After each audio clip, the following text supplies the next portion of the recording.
Hello there, this is Sohail Hasni, your host at Energypreneurs. Cheap solar power, batteries, and electric vehicles are changing the transport and energy sector as we know. I bring in guests to this podcast who will help you with their ideas to navigate this energy transition. Thank you for joining. Hi, good morning, Blair. Good morning. I see the excitement in the face after the fresh election. Maybe you introduce yourself first and see how much can we learn from you. Oh, you're very kind. My name is Blair Palese. My background is mostly in a kind of strange combination of climate activism, climate finance work. Most recently, I founded something called the Climate Capital Forum. So I work at a company called Ethinvest, which is Australia's oldest ethical investor and impact investor. We also do a lot of philanthropy. After the last election, which was 3.5 years ago, I realized there were still 400 fossil fuel lobbyists in our government seat of Canberra, but no one for our side full time talking about the climate finance that we want, policies that will incentivize de-risk, taking a leaf out of the IRA, but it was actually before the IRA had passed, but doing similar kind of kickstarting to get Australia into that kind of level of either being a renewable energy superpower, which is something our Labor government talks about, but also the whole clean tech space and where we can really add value. So that's my background. I founded an organization called 350.org, which was a climate change organization with Bill McKibben. And I really learned through running the divestment campaign from fossil fuels for 10 years. And the big question came, what do you do with the money? Which has led me to my current work. And that's a great question now because investors and others, and even general public, are interested in finding ways to invest in these solutions. So I think they need a little help, certainly, to understand how quickly the space is moving and changing and where those opportunities are, and then, how to act on that. Yeah, on the divestment campaign, has Australia invested a lot yet? Domestically, I saw a few, but has that money gone internationally as well? Do you mean into clean tech and climate solutions? The divestment, sort of shutting down power station, accelerating the shutdown and all of those. Right. Initially, my work on divestment was getting the money to move out of fossil fuels, and this would have been back starting around 13, 14. And we ran a 8-year campaign to move the money out faster. Initially, it was very ethically driven. We looked at churches, large investments, super funds, our retirement funds, university endowments, those kind of things, certainly charitable foundations. The money moved very quickly, but the campaign itself helped raise the idea of the stranded asset challenge of staying in fossil fuels after the Paris Agreement. I think it's been hard, a real challenge in some places, certainly Australia, where it's a very conservative investment environment, unlike places like California, where there's a real kind of startup mentality, enthusiasm for emerging new global market for decarbonizing systems and low-cost energy, renewables, and, what does that look like? How do you be part of that? So Australia itself, slow to move in some ways, faster in others, the fastest nation in the world for putting rooftop solar on. And there was investment behind that for sure. But you would say that it happened really in spite of government policy, because even though there was a bit of a hodgepodge of incentives, mostly state-run, the federal government at the time, previous government, we're talking about 5 years ago, really not only wasn't interested, but was going hard on supporting coal and gas. But really, consumers wanted control over their power costs. And it's the right thing to do. This is happening everywhere from cities to rural areas and everywhere in between. And it was a phenomenon that no one expected to happen, because it did. But with that comes an understanding of that, how it can work, the impact of that, the speed of change. I think that's impacted investors as well, nationally. And almost retroactively, government who's seen this happen and went, wow, it's coming here. Maybe we should back that and make sure it's happening in a coordinated fashion and bring in batteries. So that's our next big challenge. I think you touched all the things that I wanted to ask. What has happened with the rooftop solar is extraordinary. From 2008, nothing. Even 2015, getting there to suddenly the largest per capita rooftop solar, and still a lot more houses to go. And then behind the meter, almost 33,000 or maybe 35,000 megawatt, which is almost like the national market equivalent. It's amazing. If you haven't seen, there's an amazing report by AEMO, it's called, which is the energy regulator. The last report, every time I'm having a dark day, I just pull up the report and it always brings me back to joy and happiness. We hit one day in the end of 2024 at 75% renewable capacity in our grid. That really has happened without breaking a sweat. We had the elections just happened. The coalition government, particularly the Liberal Party, was supporting nuclear power, which just simply makes no sense in a country that's occasionally hitting 75% renewables without pain. We need to just keep going. And the statistics for how we're doing that, and without a really good driving national plan, it's fallen into place. And it has been led by rooftop solar and consumers, as well as businesses saying we want to either buy in or have our own. It's happened very quickly. I think inspirationally, people have to look at that and think, wow, we did that. But we went to this last election that just happened side of government, almost talking about it as if we were starting from the beginning of this process. Consumers who have solar, for instance, must have been slightly confusing because hitting 46% regularly, up to 75%. We're not starting from the beginning. We need to keep going where we're going and look for how to opportunize that in such a way and coordinate it that it's disruptive as it can be. And I think that's a challenge for all nations, isn't it? Making the change is different country to country. And you need some coordination to make sure that that can be as smooth and as painless as possible. And that's where we need to go next.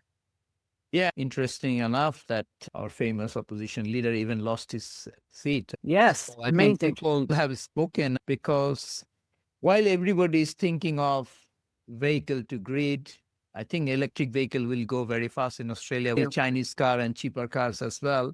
And then the home batteries, if somebody then come in and say, no, we were going to do nuclear, but you won't see any results for next 15 years, but everything will be fine. So, of course, people have spoken. Right, it's sort of get the whole real problem. We have old coal infrastructure that's already closing down. It's expensive and it's a difficult transition.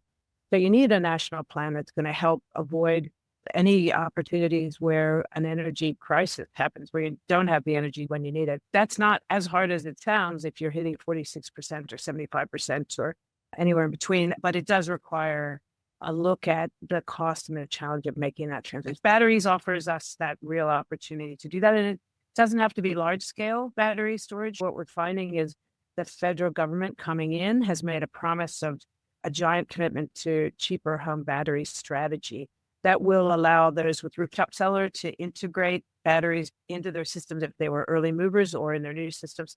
And it would make an enormous difference cost-wise. In some cases, it would bring the whole installation time down to 1 to 2 to 3 years if you're combining a state incentive program with that federal program, something like a 40% reduction in cost on the battery. You start having that come immediately on the back of large-scale home solar systems, and you can see how that starts to even out and make easier that transition from old coal-fired power to clean energy.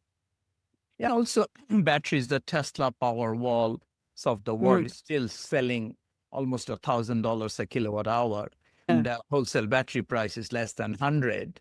So that gap will get narrowed. Because I have a battery at home. I have a Powerwall in Melbourne. And then it's nice to see that, okay, I made X dollars every week and everything going back to the grid. And once everyone starts doing that, and Australia could be an ideal example for the rest of the world. Yeah, and I think it also makes it easier for businesses and companies who are looking at that bigger energy use. It levels out that demand issue very quickly. The installation of batteries regionally across the country, you hit 5-10%, and it starts to make an enormous difference in the security of energy and how you get it, cost of it, all those things. So it's a very smart move by the government. There's a lot of support for it on the ground from consumers. And I think if they are able to roll it out quickly, it can really make a difference very fast. I think we'll find ourselves at the next election 3.5 years from now, wondering what all that fuss was about, the crazy nuclear idea. And why would we have ever thought that? Because we'll have, I think, by then made so many inroads to that transition just pretty much happening as we needed it to, that it will not be a challenge and people will move on to other things. The energy sector part of the industry side and how my little climate capital forum, which is that group filling that lack of people going to Canberra to talk about climate finance policy needed. It's investors, it's decarbonizing startups and companies, and it's philanthropists, interestingly, many of whom have been supporting organizations on that solution side. What we talk about, what we need right now is speed. So we've got a lot of money committed that happened in the last term of government. but much of it's just sitting there still in coffers. Either the system isn't fast enough to get the money out the door based on a thing that people feel is credible for checking, is this the right kind of thing to back?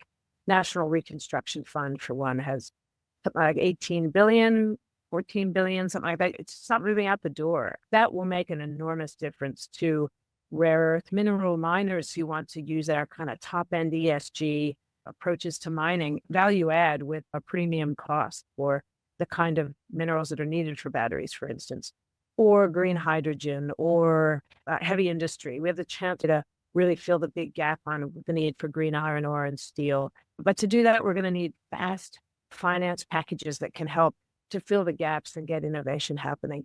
Certainly every other country in the world is doing that. The US IRA is an example, but the EU did it long ago. Asian countries are doing, Japan is certainly doing it. China is, the very definition of state-run support for speed of that transition and then ramping it up very quickly. So we need to take the gloves off and get to it. We have much to offer, even as a small economy.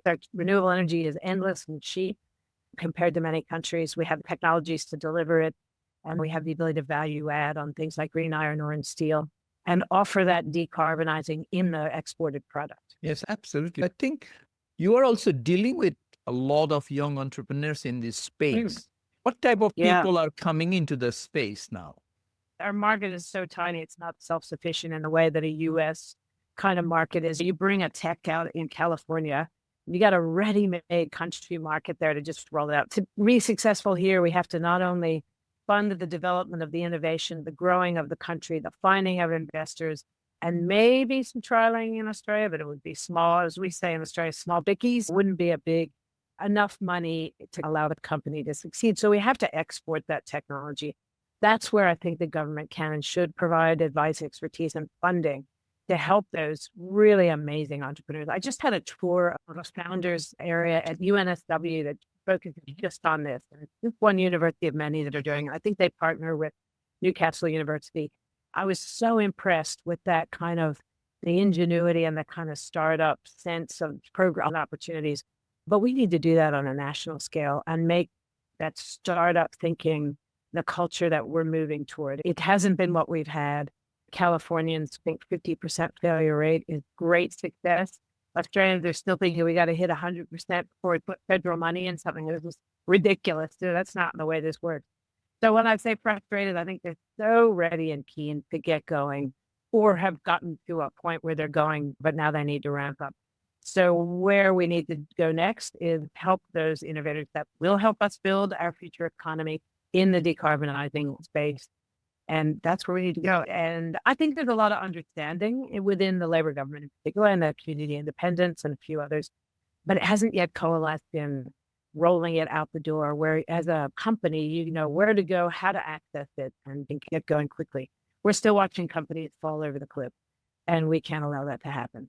So I think that's the sticky point we're at right now, and the new government's opportunity to really grab that and say, we're going to do that as real leadership and deliver that because it's good for the whole of the Yeah, and we are in a very interesting time. It's not like a 95 or 2005 when you have to tell people we have to do renewable energy because right now it's the right thing to do because it's the cheapest thing to do. You don't need any other rocket science. It's common sense. Technology is here. And South Australia has proven not only to Australia, to the rest of the world, what life could be, right? You know the story about the big battery. So the South Australians had to make a choice about funding a whole lot of fossil fuel-based infrastructure, updating it, or going cold before anybody else really had quite done it at the scale that they were doing it.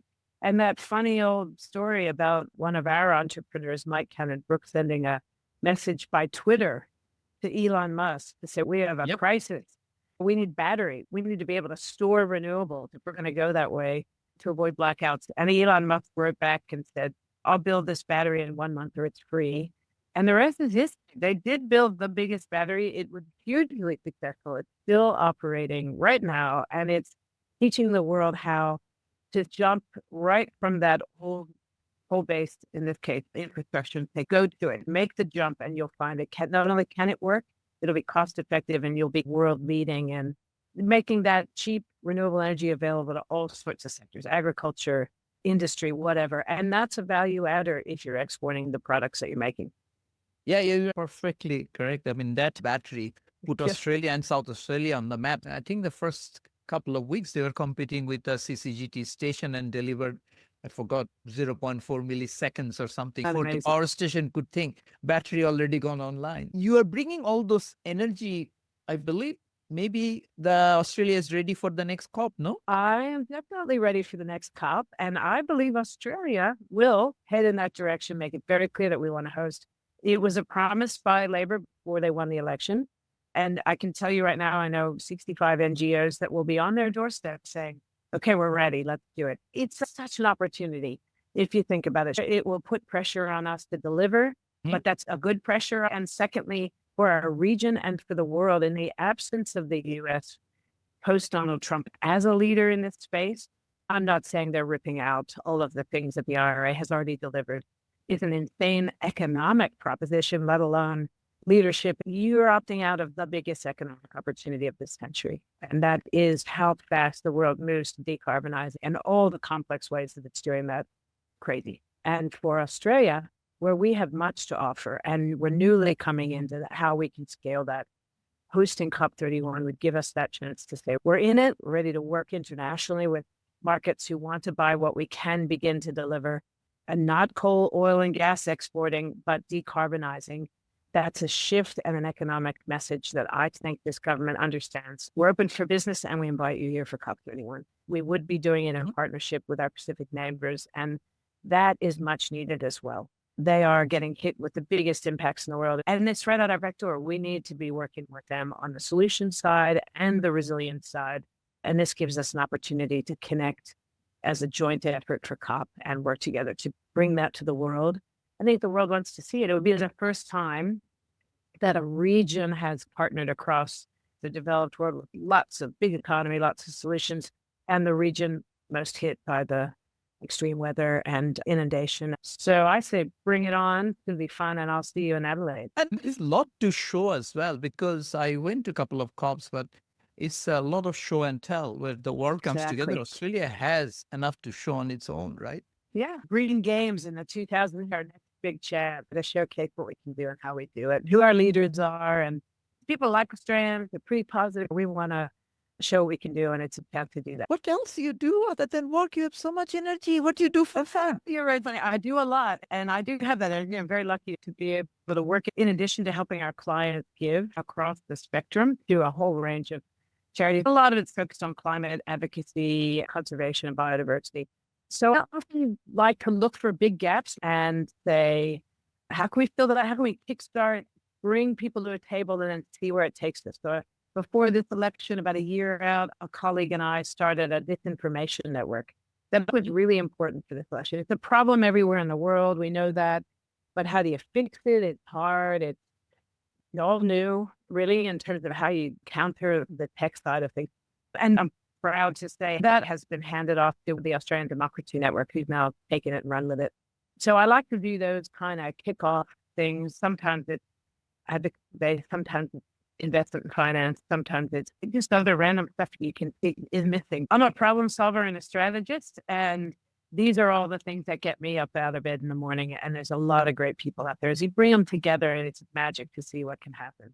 And right now, there's this really, the blended finance piece is so interesting between NGO philanthropy and private investors and government funding. So it's not really 3 Ps, it's 4. I think it's moving the world in an interesting way. Things like patient capital and thinking about long-term solution investment.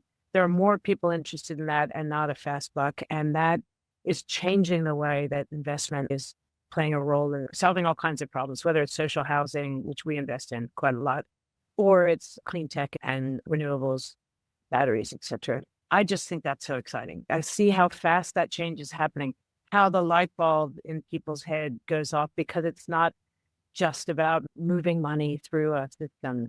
It's actively getting involved in where that money goes and being a part of that solution side. And I think for a lot of people, that's pretty exciting to be part of. I sat on a panel about the climate stack, funding the whole range of things from VC all the way through the large scale market. What a room of interesting people that was, and a discussion. And it was academics too. We haven't even talked about the role they can play other than that startup I just saw. I just think this climate solution side is about collaboration, not about competition. We won't solve this problem by one person having one tech, owning it and making a fortune out of it. It's just too complex and distributed. And you need all the parts, and not everyone can do all parts in one place. It calls for international collaboration, for financial collaboration across these different players. And I think for a lot of people, it's fun, it's interesting, it's different, and it's more engaging. So I look forward to seeing more of that happening and wherever I can be part of keeping that rolling along fast, because we really have to move the money within 4 to 5 years if we're going to really end up with a livable planet. So there's our challenge for investors. Let's get going. And how do we make it, while doing that, a more equitable world? And I think we have that opportunity. So that's exciting to be part of. Now, hearing all that, if someone, young entrepreneur, gets super excited, say, I want to do something, where should he or she start? Yeah, well, first thing, government money. Most governments these days have some really excellent support funds to help navigate that space, as well as training people to help them learn how to do it. So I look to stuff like New Energy Nexus, which has done an amazing job, started run by my friend Danny Kennedy. Never met anyone more excited in this space than Danny. He's moved out now, but they do great work, I believe, through talking to Danny. If you do fail, you will take those lessons and then move to your next project and take that learning with you. So I think finding those kinds of opportunities, sometimes that's academic, sometimes it's funds that are starting to do more than just say you have to tick all the boxes and we might give you investment funding. I know a lovely company, a VC company that actually does the mentoring. So if they like the project, they'll go in and help you navigate how to find additional funds and training. I think that sort of stuff's starting to happen. There are many people now who have been through this, and they're usually very open to having a coffee with an entrepreneur, a new company or a new tech startup, and helping them access what they need to make it work. So how to tap into them? Through LinkedIn? You'll find LinkedIn, I don't know, 50-50 success, whether a total stranger will write back and say, sure, I'll have a conversation with you. I certainly do a lot of them. And I find people where I pass them on, where it's out of my area of expertise. Mm-hmm. So I think you just start to add. That's a great place.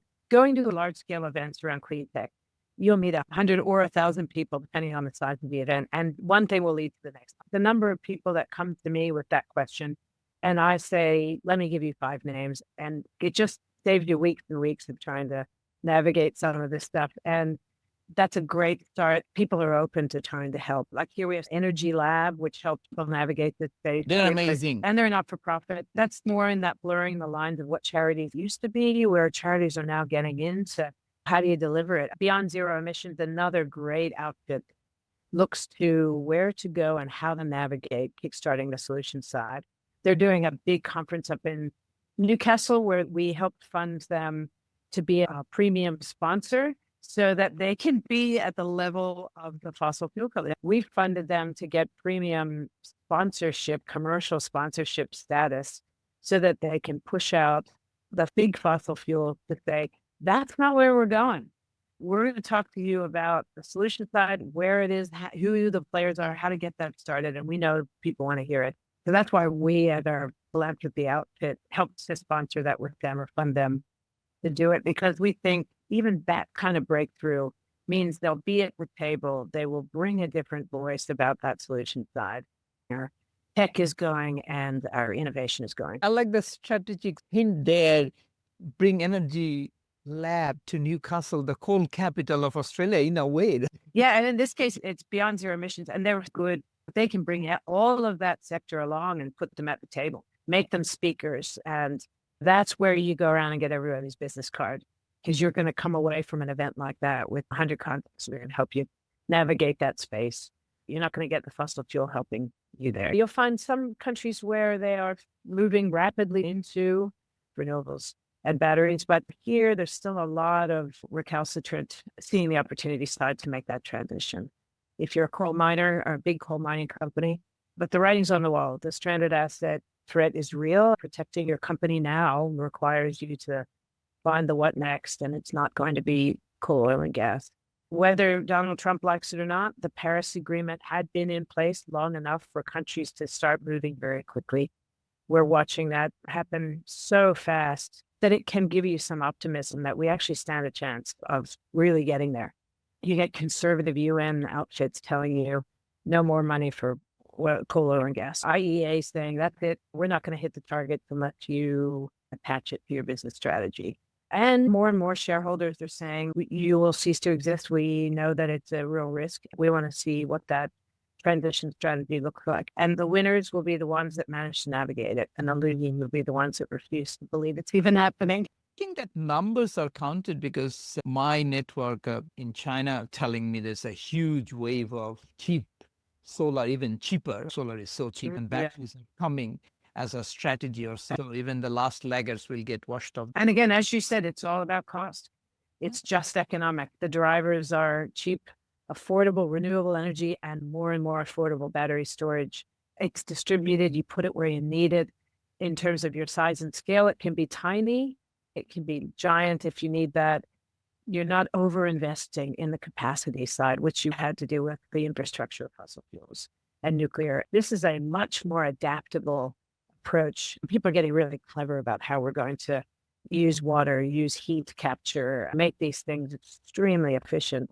And then you throw AI in and you just realize that we could be moving very quickly to quite a different energy world. People often will say data centers with AI, we're using so much more energy, it's a disaster. I don't know. I think it's also forcing us to use these technologies to better manage it and make it cost effective. I think we're getting more and more clever about how we do it. And again, investors are interested. Governments are certainly interested. And it's leaning toward the smart players who will get it right, and they will be the winners economically. So ignore it at your peril because it's moving very quickly. Those that are excited about where it's taking us will be the ones that really have a benefit out of it very quickly. And there's no reason not to be excited. And now knowledge is free because of AI. Renewable energy, solar, battery, everything is so cheap. And other thing that people don't appreciate that it's unlike building up a large power station, it's not locked in. Even if in a hydropower you develop once, of course you can't move it. If you have a oops moment, theoretically you can move. Right. Pivot somewhere else where we need it. Yeah. And yet look at things like EVs. We haven't talked too much about that, retrofitting even. The cost now is such that it makes more sense to retrofit a large truck than it does to wait it out. It's just become that, the cost dropping that fast, and the flexibility of charging and how that works. And if you're a large trucking shipping company, you're going to control your own charging network, but it's that affordable. You install it where you need it, and then you control all of the costs based on understanding your logistics. But as you say, you can move it if you need to. It's going to take clever management, but people who've done large scale shipping forever and delivery, that's what they do. So you start getting them excited about doing it a bit of a different way. They get innovative about how they're doing it, what the options are. We work with a few companies within the Climate Capital Forum who really have great ideas for that kind of retrofit side, the fast changing, not waiting it out for a slow transition, but really doing it quickly because the benefits are so big and so cost effective. So that's changing the thinking around EVs, around charging, and eventually shipping and airplanes going to be one of the harder things to do. A lot of creative people thinking about that space too. And whoever cracks it is the economic winner. So there's a lot at stake for finding the solutions here and in heavy industry to make everything we can using renewables. Learning it from one sector to the next also happening very quickly. So sectors watching each other and then finding a solution that they can apply back to their sector. I see that happening quite a lot. Yeah, I think I posted day before yesterday about this big boat Tasmania just built with a large battery. I saw that. Amazing. I had not seen that till you saw it. And often it'll be odd, smaller places that are willing to try something brand new and potentially challenging because it looks like it'll save them so much money.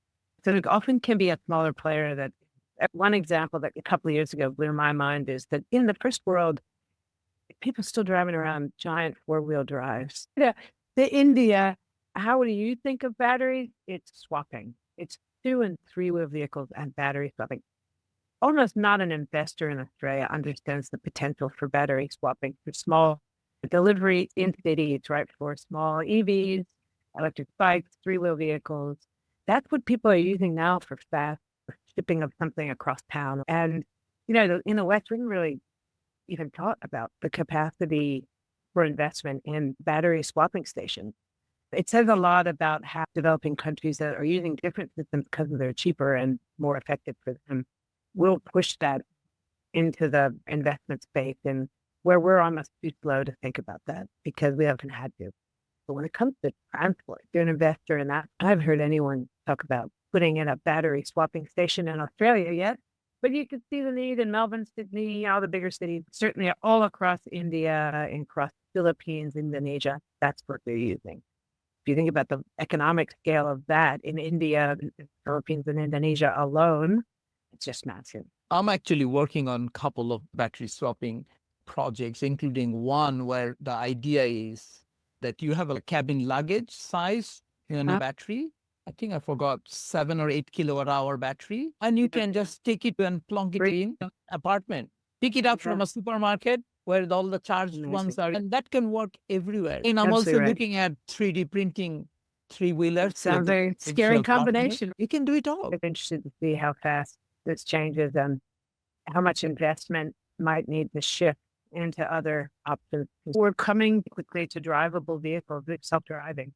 Will we even need to own one? You'll dial up one for the size you need and it'll arrive, and someone else will take care of the charging. You won't have to invest in your own.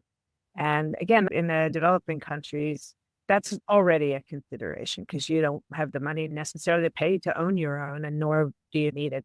I also personally think, remember the 70s TV series Thunderbird, right? So you have a module, you pick up the surrounds depending on the mission you have. I think Thunderbird 2 used to be. So there's no reason why you can't have a mini cabin that you slot into an SUV or slot into a car as you need it. But otherwise, you slot into a three-wheeler, you're running around. Parking is fantastic. You can go indoor because it's electric. People with limited mobility can also use them. But then you plunk that into a truck and it's a big, because eventually the cabin that one needs is the same. It's the periphery that is big. So I always get Thunderbird thought about that. You look at the sci-fi, it's almost all there. It's remarkable. I'm a big fan of the Ministry for the Future, just in terms of jumping you out of where you are now and into where we're going. So many of those great books start looking farther afield because I think it's been a conservative space. And to understand the opportunities takes a shift in mindset that I think is hard for a lot of places and a lot of people. And even the structures of these investing companies that, dare I say something really outrageous, it's time for older white men who make up 99% of boards in this world to step out and let younger people, diverse people, and women in, because the market will shift on the base of the needs for all of the things we're talking about.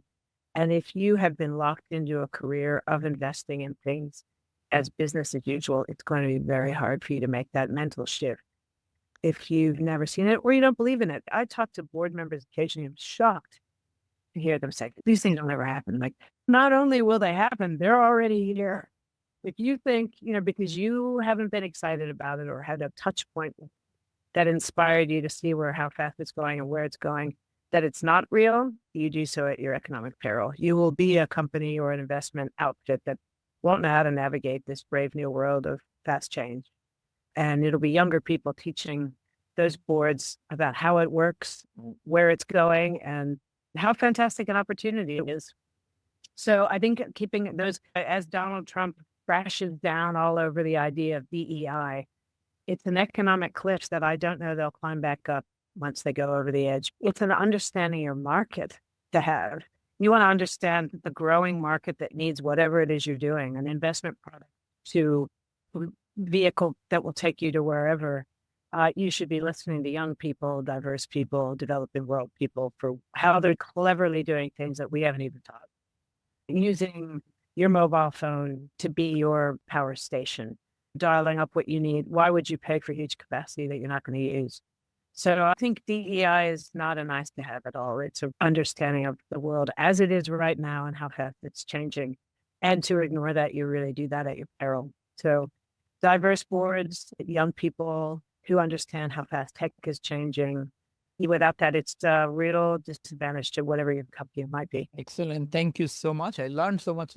What are you going to tell? The top 3 things that new government should do. Yeah, I've done a little 10-point plan plus 3. I couldn't resist. We've turned climate in Australia into a weaponized political situation, which has been dangerous and shouldn't have ever had to be that way. Those countries that just get on with it are doing so in a way that has worked economically and for their energy supply and how you're distributing it.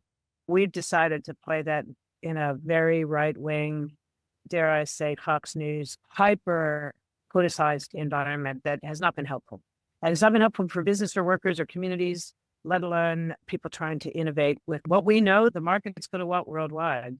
So now we need to get right past that. The government needs to come out swinging with leadership and say, we have this mandate now. We're not going to shy from it. We're not going to be overly cautious about what we've developed over the last 3 years. We're going to go hard to deliver it, and we're going to make some mistakes. And we couldn't do it fast without making those mistakes. And it's the right approach to transforming our economy so that we're a global leader in the decarbonizing market. And to do that, they're going to need to fast track money, fast track projects.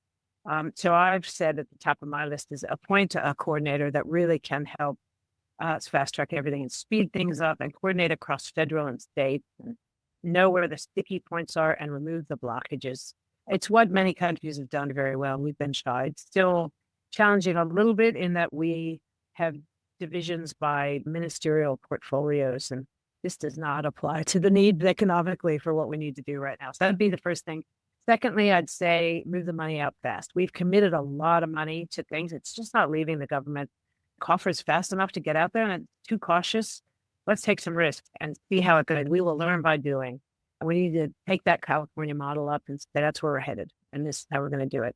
The National Reconstruction Fund, we've got a big pot of money there. Let's give it to Australian innovators and let them go out and see if they can succeed.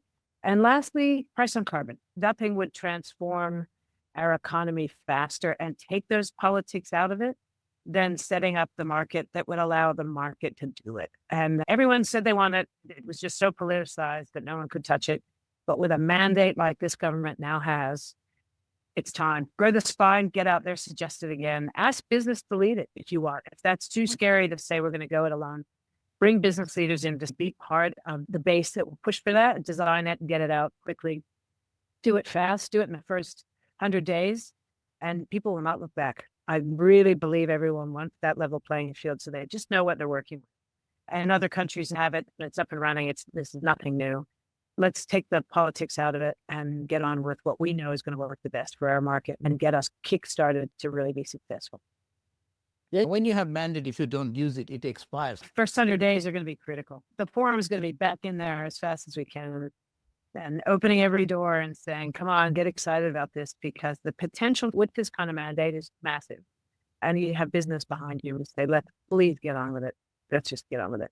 Stop the politics and get on with the doing. It's good for everything. It's good for jobs, climate, our new emerging economy, and for business. So there's nothing to not love about it, except unless you're a pure play coal company. And I'm all for saying, sorry, you had a lot of time to innovate your way out of a one-horse approach to energy. It's time for you to either move fast or give up and go. The 1940s, it's no longer relevant to where we're headed, and that's a good thing. Yeah, I have a very simple line on that. What stays underground should stay underground. It made sense back in the dark ages. All the things that we have right in front of us provide so many better opportunities, and how they work. Can we build a more equitable society by making this change? Just parking the energy system in the place that's using it and saying to the community, you should be at the table for ownership. That's pretty exciting because it makes good sense from a logistics and how you've managed the thing. They know that community better than someone coming in from outside. So it does open doors for doing things differently. It's got so many good reasons for us to head in that direction. And this government should grab that with both hands and deliver it. And I think they've just won the mandate from the public to say, please do. Excellent. Is there anything else I could have asked? Let's see, the big China question, will they be the biggest owner of everything to do with solutions based on decarbonizing? It'd be great if the rest of the world could speed up to get that excited and move in and partner. But we're going to have to partner with China. We've been reluctant, but we've managed other difficult things in the past. We need to start looking at this as an opportunity for partnership and finding those spaces country by country where that's going to make the most sense. But I worry I am American born and I have family and friends there and colleagues. I worry they made a choice that they're not going to be able to come back from. I'm sad about that because I believe the IRA really did give them an opportunity to rebuild in the decarbonizing global economy. And turning your back on that now is just worst possible thing you could do economically. The tariff war equals, dare I say it, on the upside. I'm looking everywhere for an upside. There is the rest of the world to come together and do it together without them. It's almost unnavigatable to think about how you would get into America as part of continuing move toward decarbonizing global market and how you regulate that to some degree or how you make it accessible to all through the COP system. The US has opted out. I guess you do it maybe through places like California where they will go their own course as now not the fifth, but the fourth largest economy in the world. They've moved ahead of Japan. I would say we're not having a bar of Trump and we're put the shingle out. We're open for business. And we'll be part of this and maybe even be a navigator to the rest of the country for those who want to stay in the game. But I think the big question now is how do you pick your friends and your partners? And unfortunately, the U.S. is now too difficult a place to, over the next almost 4 years. If we hit 100 days yet, but damage is done, stress level is gone. We're now looking for not competition, but allies and friends and partners, a collaborative economy. That lack of trust sends the red flag up for anybody really interested in moving ahead fast. The economics will drive that. Canada, Europe, Asia, Australia, and then working with parts of the world like South America, India, and Africa. That's the world economy, with or without America. The U.S. has dominated forever, but I think that's going to change very quickly because the trust is key. And what you need is solid government who's going to help navigate that. Just madness. You are deconstructing your entire country. Everything about it that works. It's shocking. It's hard to watch. But the rest of us, can't wait around to see how that turns out. We're going to have to move ahead and find our partners. Actually, I'm quite optimistic. When you're in a sinking boat, all the co-fights and trust and others breaks and comes back very quickly because you see that it is sinking. So I think that if it drops quickly, even the most disbelievers will come on board because it is sinking. So I think we are at that point, you suddenly say, oops, it is sinking. Yeah.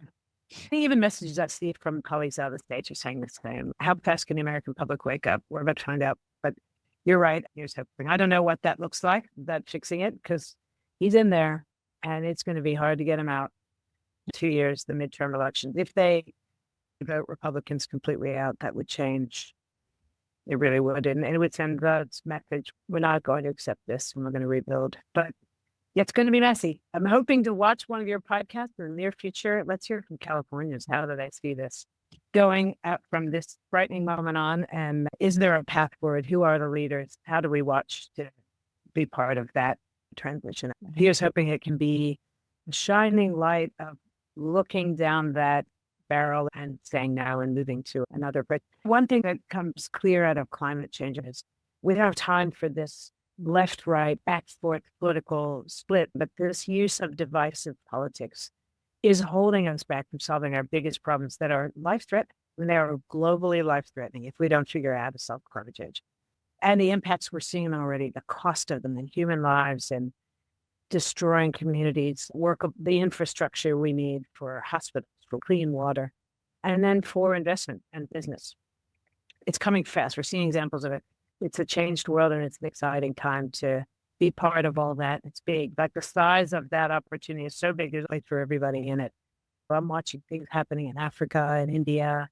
It's transformational. So there's some real hope there, but we're going to have to move away from these reactionary approaches to politics and get serious about the stability we need around the world to deliver in tough times. Thank you, Blair. Thank you so much for your time. I look forward to hearing and seeing more through the podcast or ideas about how we do all these things. And it's exciting to be part of it. You know, what you're doing is really important to open people's opinions and ideas about what's coming from all around the world and how we navigate that and be part of it. So thank you very much for having me. Thank you so much. All the best. We hope you enjoyed this episode of Energypreneurs. To continue listening to this conversation, please visit us at Energypreneurs. Thank you. See you next time.